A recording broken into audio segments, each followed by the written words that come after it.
Dino Pacio Lindín naceu nas verdegantes terras da Pastoriza, na parroquia de Ximil, no seo dunha familia labrega. De aí saíron personalidades importantes como Ángel Basanta, un gran crítico literario e catedrático de lingua española, o ilustre xornalista Carlos Reigosa ou a neurocientífica Sonia Villapol. Empezou os seus primeiros estudios na Escola de Cadavedo cun mestre republicano e, pouco despois, ao cumprir os 10 anos aproximadamente, marchou a estudar ao Seminario de Mondoñedo, onde faría os 5 cursos de Humanidades. Rematados estes, marchouse entón á Universidade de Comillas, rexentada polos xesuítas, onde foi compañeiro de curso precisamente de Jesús Aguirre, que sería o futuro duque de Alba. Alí licenciouse en Filosofía e Teoloxía e completaría logo, durante 2 anos, os estudos na Universidade Gregoriana.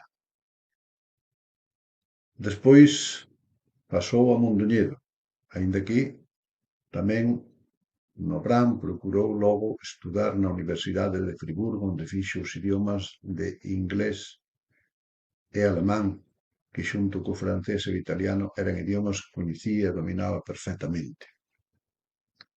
En Mondoñedo botou 6 anos, dende o ano 60 ata rematado o curso do ano 65-66. Alí ensinaba varias asignaturas. En primeiro, é dicir, en sexto, ensinaba en concreto francés e logo nos 2 cursos seguintes ensinaba outras asignaturas como era a Historia da Filosofía, a Ética e, nomeadamente, a Socioloxía, pola que sentía gran atracción.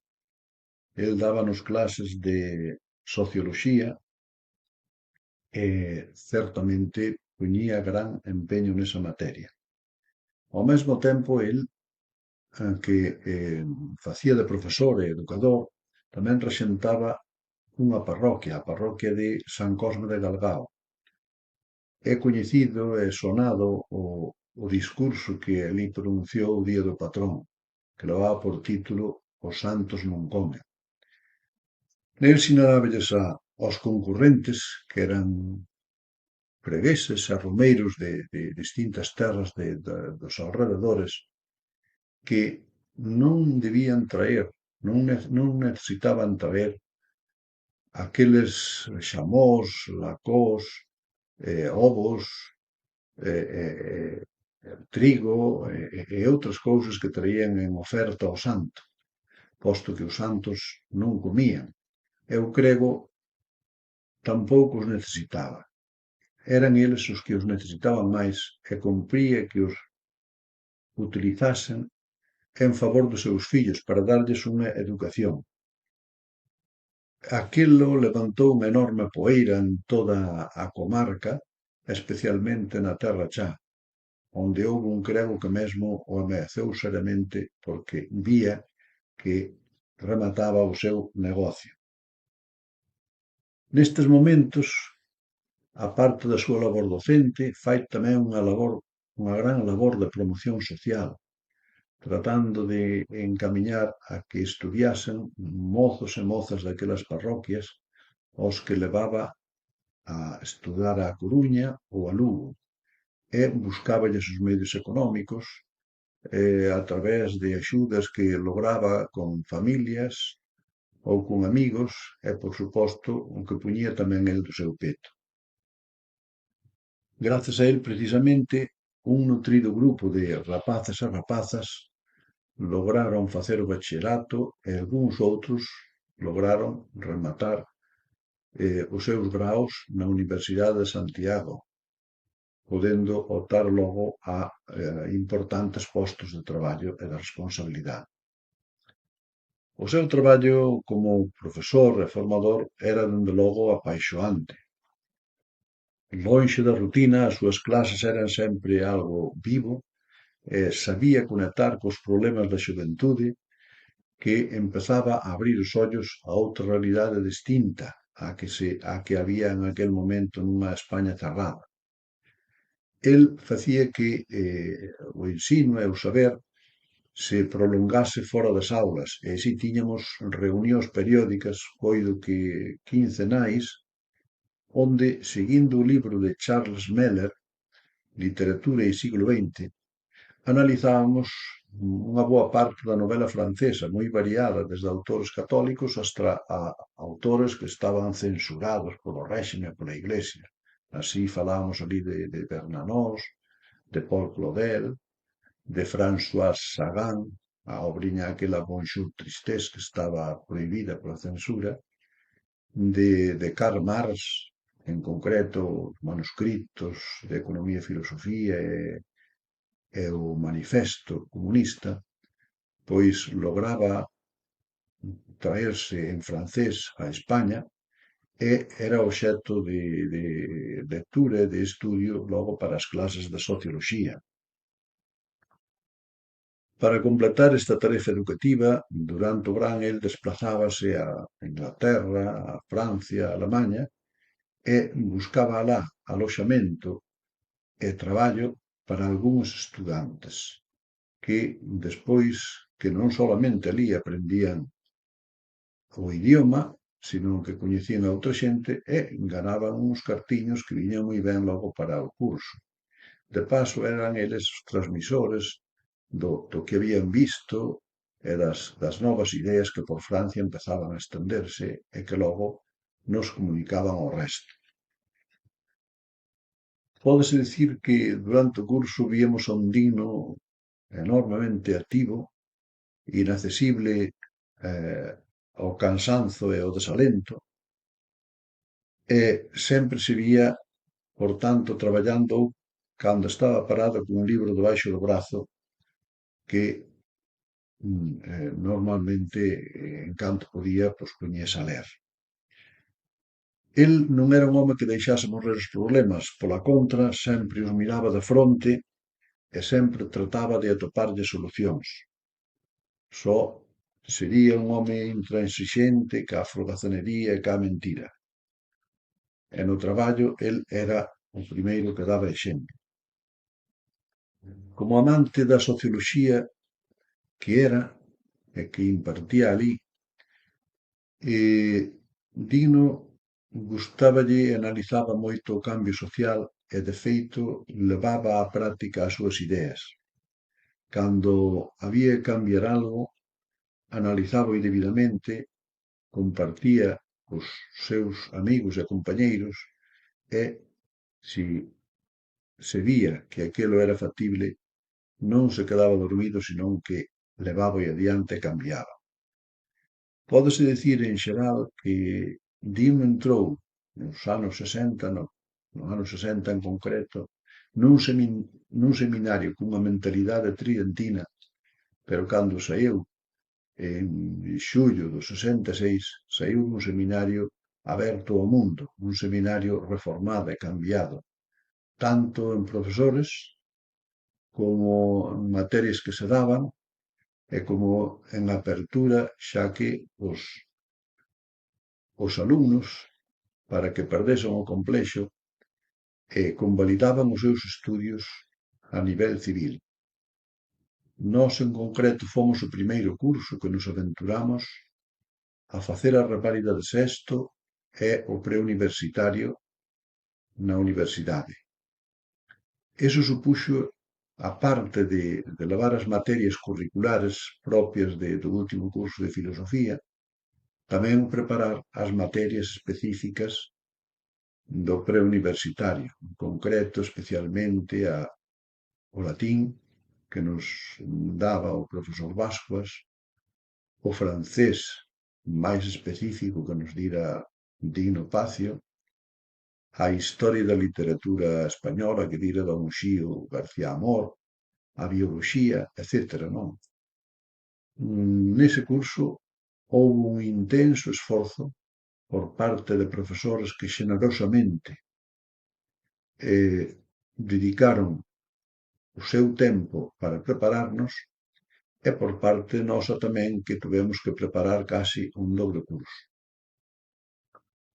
Ao final había unha especie de moita atención co que pasaría e, efectivamente, ao final foi un éxito. A práctica totalidade aprobamos tanto a reválida como o preuniversitario. Rematado o curso, marchouse a Estados Unidos a estudiar socioloxía, que era realmente o que lle apaixoaba. Ele foi a estudiar a Harvard, onde foi alumno de Talcott Parsons e Robert Merton, os pais da socioloxía moderna. Logo, no ano 68, regresou a España. El xa fixera durante a súa estancia en Mondoñedo, el e o profesor Delmiro Bascuas foran convalidando os estudios de filosofía na Universidade de Madrid, asignatura por asignatura. Tiñan, por tanto, a licenciatura.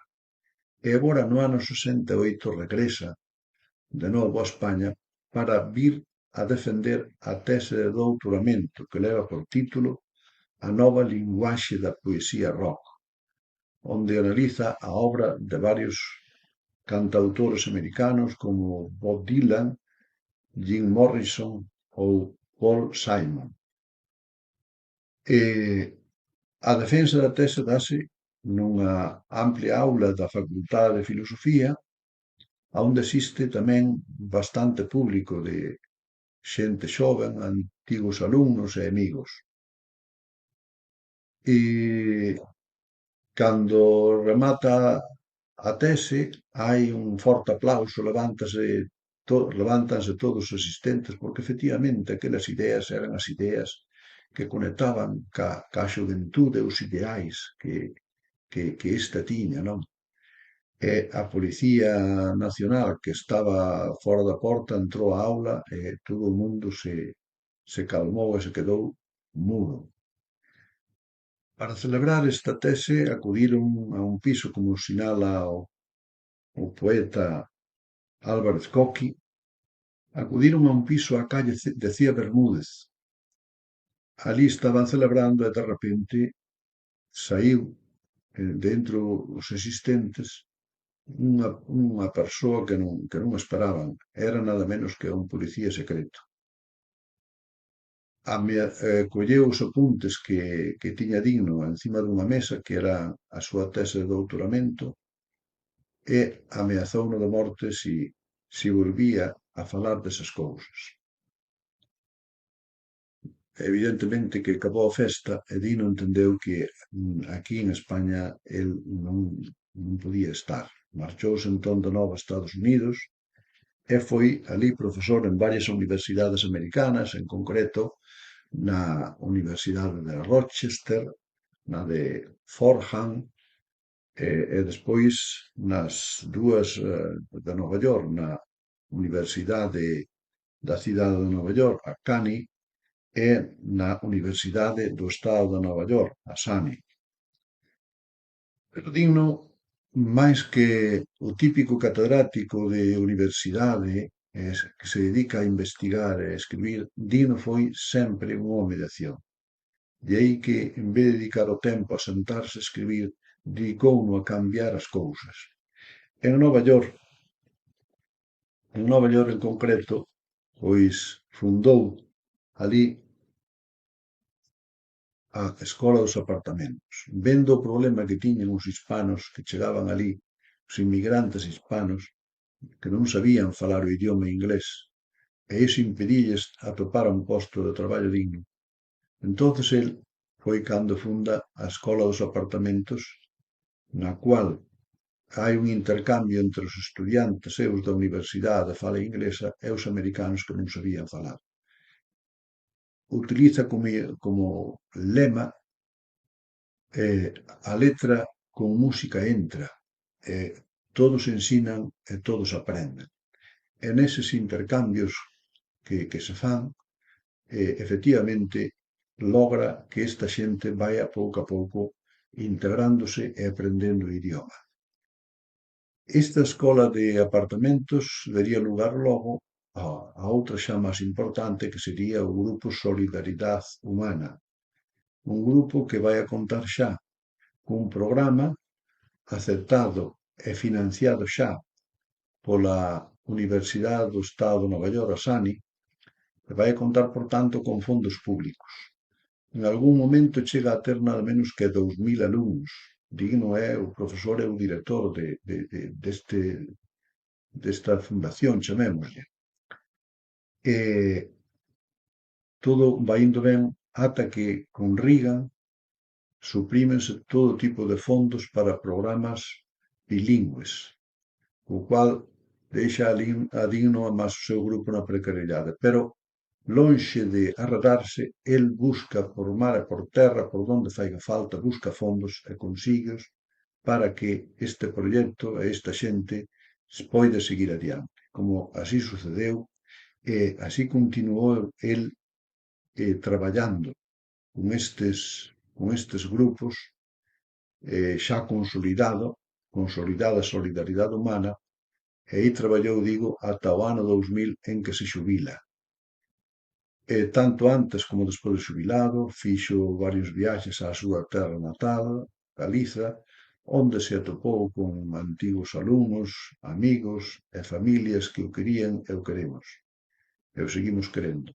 Nestes momentos, a limitación da enfermidade impídelle vernos de novo, pero dende aquí, dende esta orela do mundo, a 1000 leguas de distancia, desexámoslle a él e á súa familia o mellor e mandámoslles un gran abrazo.